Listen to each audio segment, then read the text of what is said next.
دعني أبدأ معك بالنظرة الفنية على يعني آخر مباراتين عربيتين رأيناهم اللي هن كانت مصر أو السعودية. كيف رأيت مباراتي مصر ونيوزيلندا ويعني الصورة التي كانت مختلفة قليلا بالنسبة للسعودية وإسبانيا، علما أنه إسبانيا يعني تعتبر فعليا هو منتخب قوي جدا، يعني واجهته للأسف السعودية في أولى مبارياتها يعني.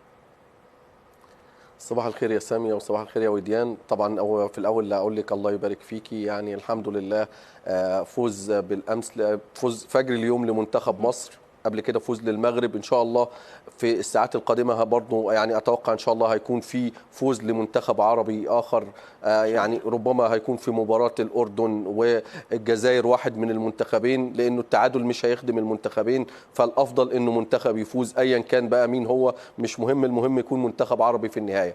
المباراة هنبدأ الأول يعني بتسلسل الأحداث. مباراة السعودية وأسبانيا، الفوارق قبل المباراة كانت واضحة وظاهرة جدا، ما حدش كان مستني من المنتخب السعودي أو يتوقع أنه يحقق نتيجة، يعني كان لو وصل للتعادل كان هيبقى إنجاز كبير، ولكن في النهاية كانت الخسارة برباعية قاسية نوعا ما، لكن الفوارق ما بين المنتخبين كبيرة جدا. المنتخب الأسباني طبعا هو زي ما أنت قلتي مجرد منتخب كبير، هو حامل لقب كأس الأمم الأوروبية النسخة السابقة، بطل أوروبا، هو واحد من أقوى المنتخبات وأعلى المنتخبات قيمة سوقية في البطولة. القيمة السوقية ليه تبلغ $1,220 مليون يورو، وبيضم عدد من النجوم الكبار جدا، أهمهم لامين يامال أغلى لاعب في العالم ب200 مليون يورو. المنتخب السعودي القيمة السوقية لعبته 41 مليون يورو، وبالتالي الفوارق على الصعيد المالي على الصعيد الفني هي كبيرة جدا،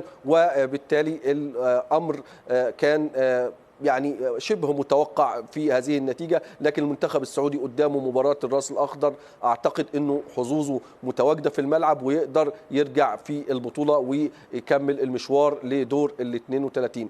بالنسبة لمنتخب مصر، قبل المنتخب مصر كان قدامه الفرصة كبيرة جدا.